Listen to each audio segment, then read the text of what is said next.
الرحمن الرحیم صحیح بخاری باب من اجاز طلاق الثلاث، باب نمبر 159، کتاب الطلاق، حدیث نمبر 241۔ حضرت عویمر رضی اللہ تعالی عنہ نے نبی اکرم صلی اللہ علیہ وآلہ وسلم کی موجودگی میں آپ کے پاس کھڑے ہو کر ایک ہی وقت میں ایک ہی مجلس میں اپنی بیوی کو 3 طلاقیں دے دیں۔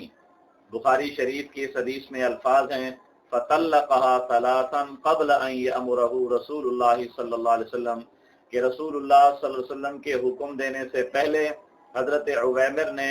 ایک ہی مجلس میں کھڑے کھڑے اپنی بیوی کو 3 طلاق دے دی۔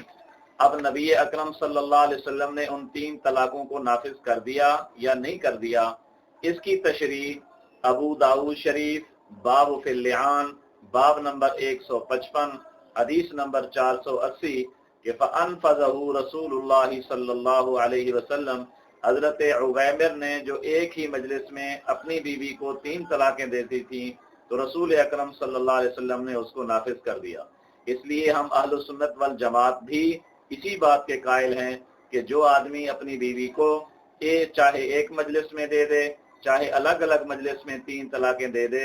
تو وہ بیوی اس پر قطعی طور پر حرام ہو چکی ہے، اور ہماری دلیل صحیح بخاری اور ابو داؤد شریف کی حدیث عویمر واضح دلیل ہے۔